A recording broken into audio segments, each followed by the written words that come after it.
Hello students, welcome back to physics class. Students, आज हम यहाँ पे पहले आपकी 2 यूनिट कंप्लीट हो चुकी हैं, फर्स्ट एंड सेकंड। ठीक है, मैं पहले फोर्थ यूनिट करवा रही हूँ क्योंकि फोर्थ यूनिट थोड़ी छोटी है। ठीक है, वो जल्दी हो जाएगी, फिर आपकी थर्ड यूनिट पेंडिंग रह जाएगी हमारी बस। ठीक है, फिर ये हो जाएगा कि बस एक यूनिट रह रही है, तो वो जल्दी जल्दी कवर हो जाएगी। ठीक है, लेकिन अगर हम पहले थर्ड को लेके चलेंगे तो फोर्थ हमारी रह जाएगी। इसीलिए मैं क्या करती हूँ, आपका 3 या 4 लेक्चर के अंदर होगी आपकी। ठीक है, तो फोर्थ यूनिट जल्दी कंप्लीट हो जाएगी। तो फोर्थ यूनिट को करने के बाद हम थर्ड यूनिट को करेंगे। तो मैं यहाँ पे लिख देती हूँ यूनिट 4। ठीक है, और जब अपलोड करूँगी तो नीचे भी डिस्क्रिप्शन में डाल दूँगी कि यूनिट 4 के टॉपिक्स चल रहे हैं। ठीक है, तो आप लोग डिस्क्रिप्शन में भी देख लिया करो, कई बच्चे कंफ्यूज हो जाते हैं कि ये कौन से यूनिट का टॉपिक है। ठीक है, तो आप यूनिट की जो भी आपका वीडियो है, लेक्चर है, ठीक है, उसकी डिस्क्रिप्शन में देखा करो बेटा, वहाँ पे यूनिट लिखा होता है। ठीक है, बीएससी फर्स्ट पेपर 1 और आपका यूनिट भी मेंशन है वहाँ पे। ठीक है, तो यूनिट आप देख लीजिएगा वहाँ से। अब हमारे पास जो फोर्थ यूनिट है बेटा, वो आपके एसएचएम के बारे में है कि एसएचएम आपका क्या होता है, डिफरेंशियल इक्वेशन कैसी उसकी फाइंड आउट होती है, डिफरेंशियल इक्वेशन के सॉल्यूशन क्या है। ठीक है, और सॉल्यूशन निकालिए, उसकी एनर्जी निकालिए, टोटल एनर्जी निकालेंगे। ठीक है, और फिर बाद में डैम्प्ड हार्मोनिक ऑसिलेशन। ठीक है, डैम्प्ड फोर्स जो एक्सेलरेशन आपका वो होता है वो निकालना है इसके अंदर। तो आज हम स्टार्ट करते हैं लीनियर सिंपल हार्मोनिक मोशन से। ठीक है, तो आप जो है वो हेडिंग डाल लीजिए, कौन सी, एसएचएम। ठीक है, हेडिंग डाल लीजिए एसएचएम की। एसएचएम क्या होता है आपका, सिंपल हार्मोनिक, एम है ना, तो मोशन। ठीक है, एसएचओ होता तो सिंपल हार्मोनिक ऑसिलेटर हो जाता। अब मोशन दिखा रहे हैं तो मोशन दिखा देंगे। ठीक है, अभी पहले इसको समझते हैं कि ये क्या चीज़ होता है। ठीक है, फिर इसको करेंगे, क्योंकि जब तक समझेंगे नहीं तब तक हमें सारी चीज़ें इसकी समझ में आएगी नहीं। तो किसी भी टॉपिक को हम कैसे कर रहे हैं, पहले उसके बारे में समझ रहे हैं फिर उसको लिख रहे हैं, यही काम कर रहे हैं ना। तो अब भी पहले इसको समझेंगे फिर ही इसको लिखेंगे, क्योंकि बिना समझे तो हमें फिर आगे दिक्कत आएगी, है ना। तो देखो, इसको समझने के लिए क्या काम करो, मैंने आपको 2 एग्जाम्पल बताए थे आपके एक क्लास के अंदर। ठीक है, जब मैंने आपको ये बताया था कि शायद आपको नहीं, फाइनल ईयर में था तब बताया था उनको, आप भी समझ लो। आप भी समझो। देखो, हमारे पास मैंने एक क्या लिया, एक ये बॉब ले ली।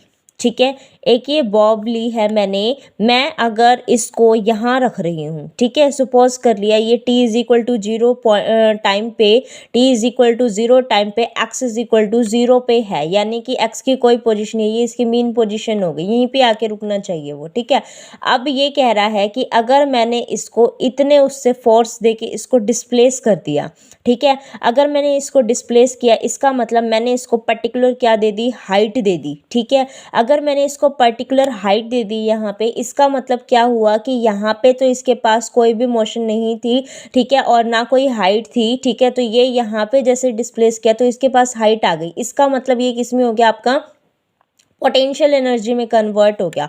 और इस पोजीशन पे जैसे मैं लेके आई, आपको पता है यहाँ पे v इज इक्वल टू 0 होता है, इसका मतलब जितनी भी जो एनर्जी थी वो सारी की सारी किसके अंदर थी, पोटेंशियल एनर्जी में थी, काइनेटिक एनर्जी यहाँ पे कुछ भी नहीं थी। ठीक है, जैसे मैंने इसको रिलीज कर दिया, जैसे इसको रिलीज किया तो ये धीरे धीरे क्या हुआ, नीचे आता गया, यहाँ तक आ गया। अब जैसे जैसे धीरे धीरे नीचे आता गया, आपका h की वैल्यू डिक्रीज होते होते 0 आ गई। अगर h डिक्रीज होते होते 0 आ गई, इसका मतलब क्या आ गया, यहाँ पे आपकी हाइट तो हो गई 0, लेकिन हमारे पास जैसे ये फास्टली मूव करके आया था तो वेलोसिटी इसकी इंक्रीज करती जा रही है, जो कि कितनी हो गई, मैक्सिमम। तो इस पॉइंट के ऊपर तो क्या हो गई, मेरी पोटेंशियल एनर्जी मैक्सिमम हो जाती है, यहाँ पे मेरी क्या हो जाती है, काइनेटिक एनर्जी मैक्सिमम हो जाती है। लेकिन जैसे ये पूरा स्पीडली आ रहा था मूव करता हुआ, ये रुके तो नहीं रुकेगा, तो ये बैक डायरेक्शन में भी यहाँ पे जाएगा और इसी पॉइंट तक ही रहेगा, और इसके ऊपर हमारे पास क्या हो जाएगी, दोबारा से एक हाइट गेन हो जाएगी,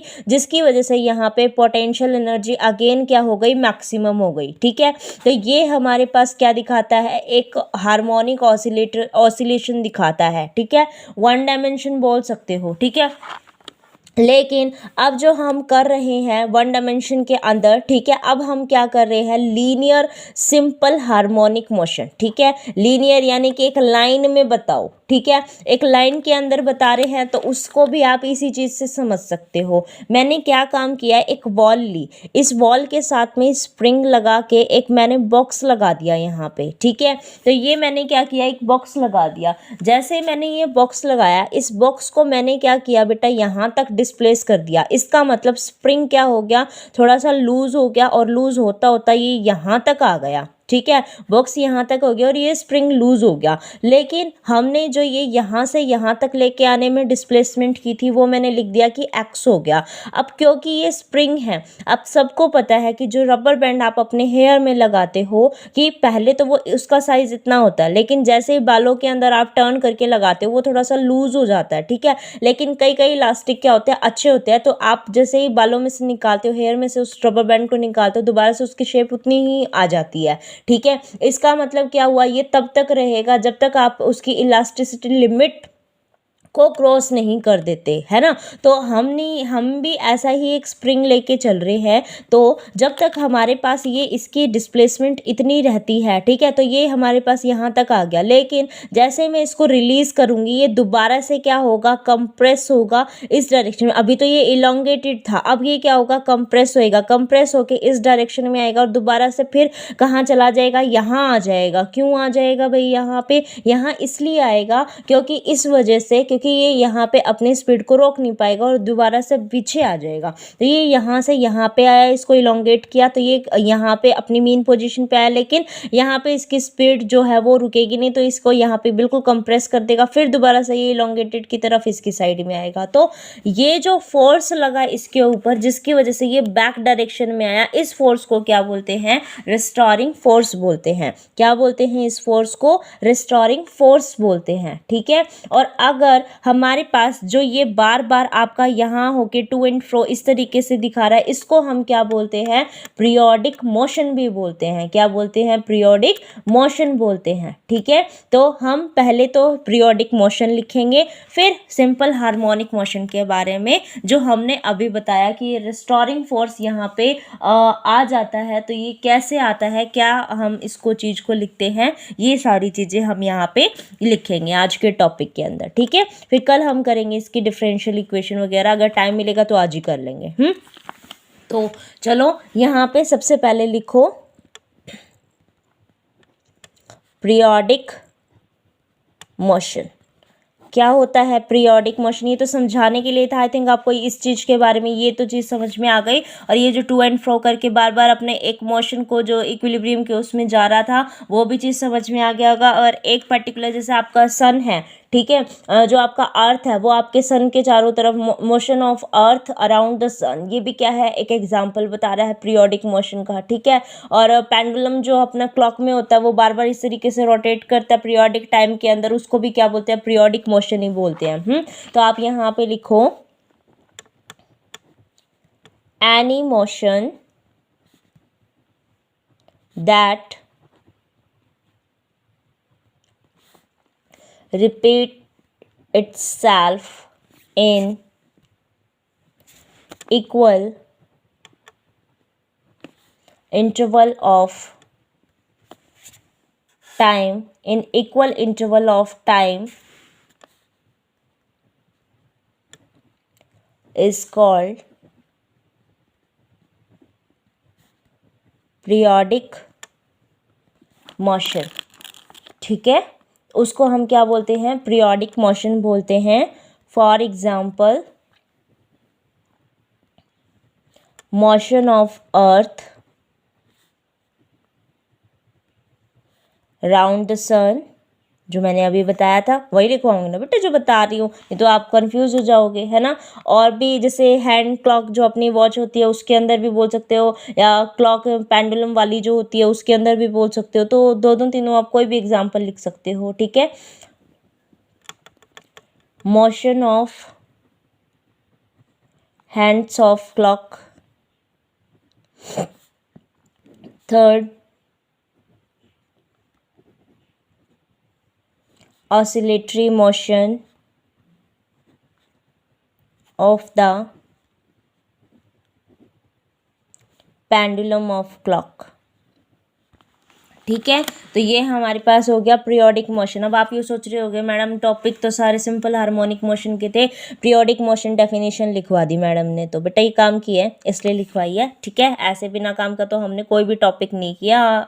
ठीक है, तो ये काम की इसलिए है क्योंकि हम जब सिंपल हार्मोनिक मोशन लिख रहे हैं तो इक्विलिब्रियम पोजीशन के ऊपर ये जो हमारे पास बार बार उसमें आ रहा था, एक पीरियड को बार बार रिपीट कर रहा था, तो उसी पीरियड को तो हम पीरियोडिक मोशन बोलते हैं। तो बताना क्या ज़रूरी नहीं था ना? बताओ कमेंट बॉक्स में, ज़रूरी था कि नहीं था?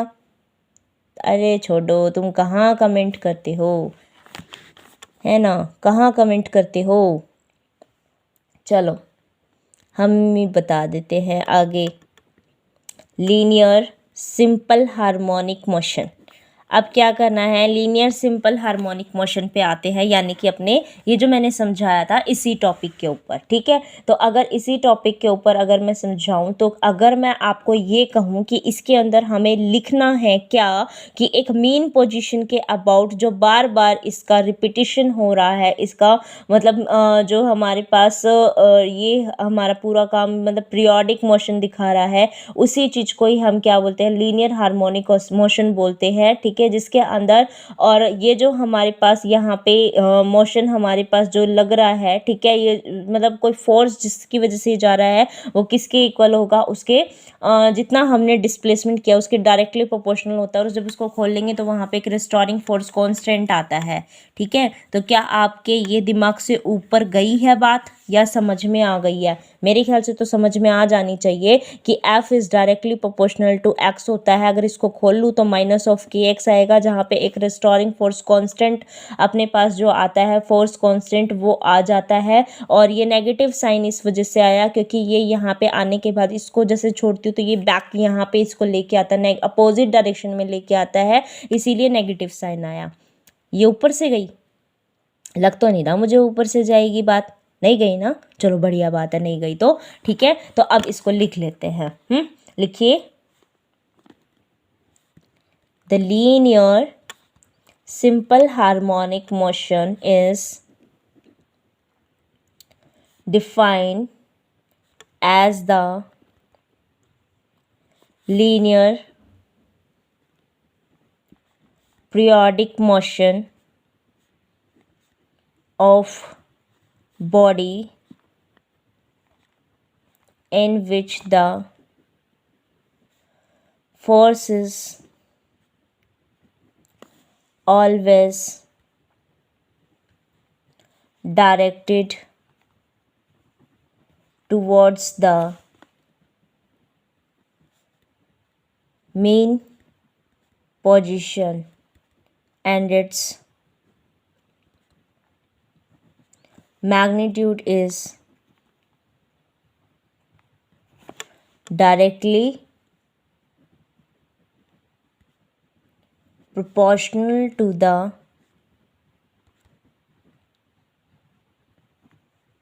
displacement from the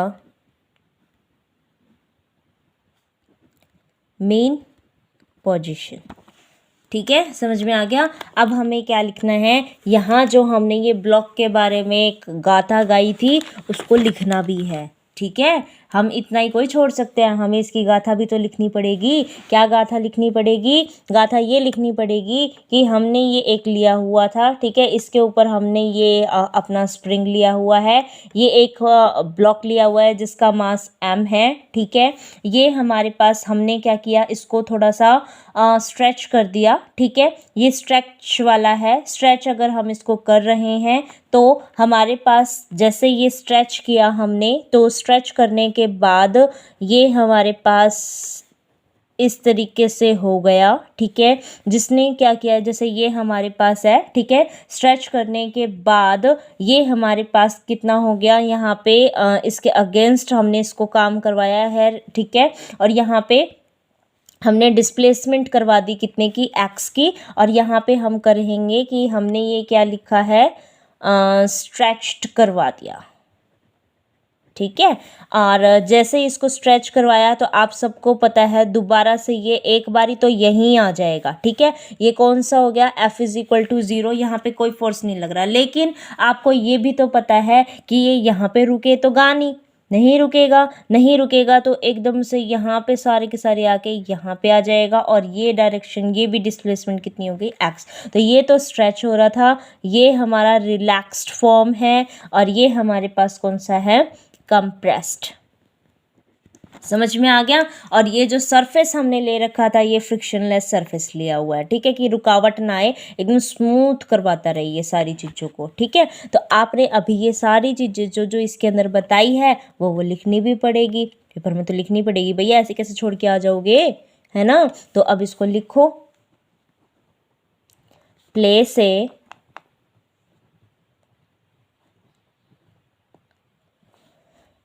rectangular block on a smooth frictionless horizontal surface. Now attach one end of spring to a rigid wall and other to the other end to the block, ठीक है। जैसा कि आप इसके अंदर देख सकते हो, इसको फर्स्ट बोल देते हैं, इसको सेकंड, इसको थर्ड, इसको फोर्थ, ठीक है। तो आप क्या लिख सकते हो इसके अंदर, block as shown in figure first, ठीक है। इस पार्ट में आप इसको देख सकते हो। अब मैंने क्या किया, इसको थोड़ा सा स्ट्रेच किया था और फिर उसको रिलीज़ कर दिया। अगर रिलीज़ कर दिया तो ये इस तरीके का जो मोशन है वो दिखाना स्टार्ट कर दिया, ठीक है। तो आप लिखो यहाँ पे कि pull the block of mass m towards the right side and release it the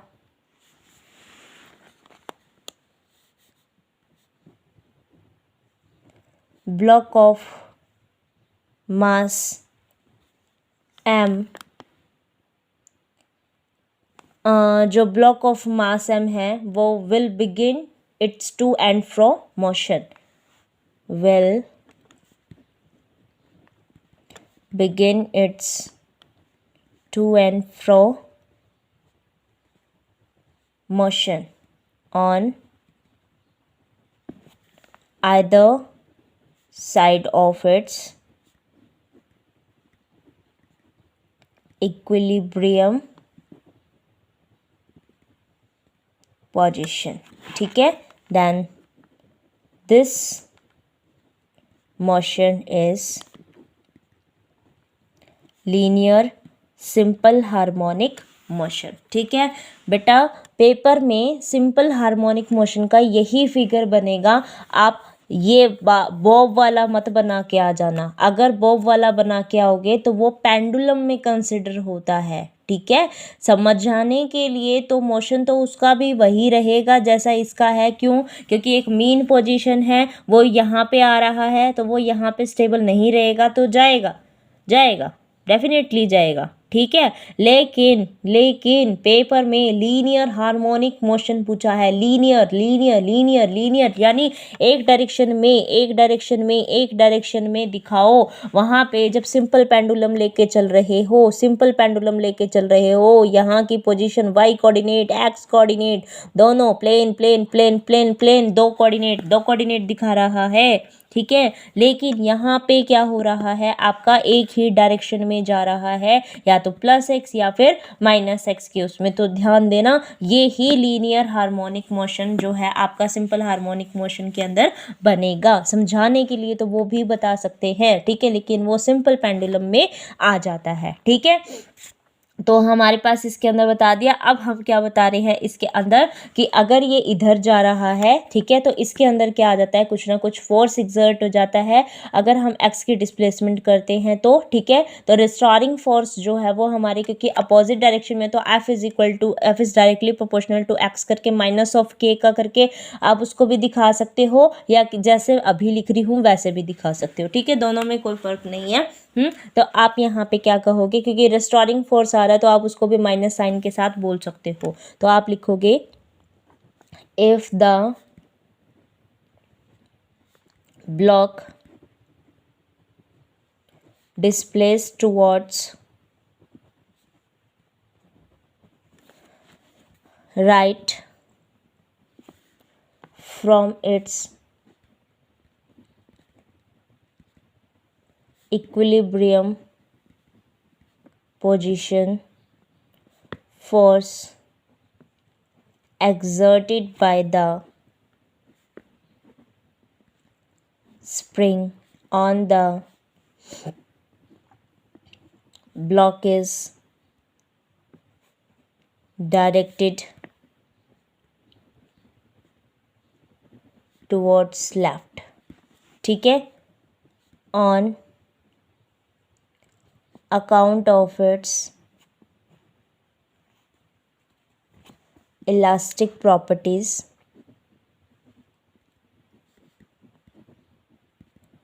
spring tends to regain its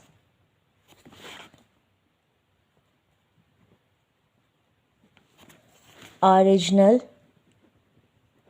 shape. Therefore, it exerts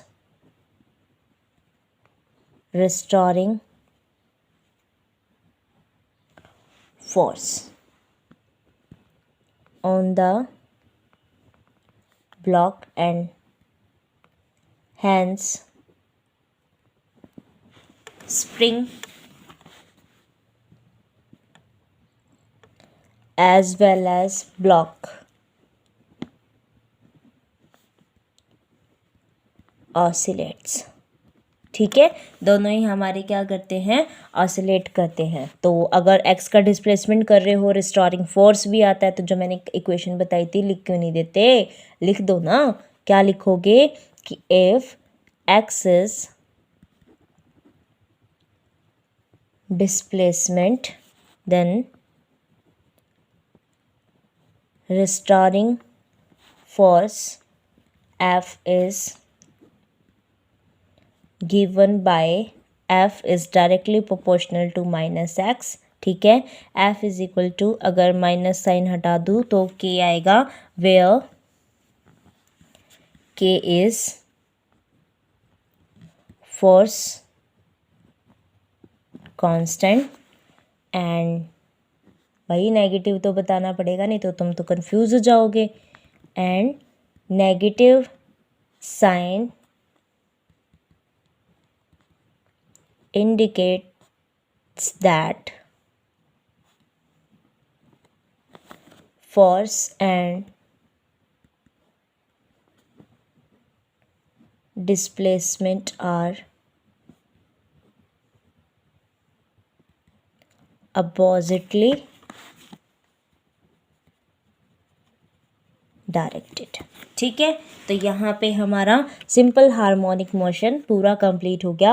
अब कल वाले लेक्चर के अंदर करेंगे differential equation of simple harmonic motion और उससे रिलेटेड काइनेटिक एनर्जी के। फिर उसके बाद मैं करवा दूँगी आपको इसके जो डिफरेंशियल इक्वेशन के सॉल्यूशंस वगैरह हैं वो, ठीक है, तो वो हम कर लेंगे, ठीक है। Thank you.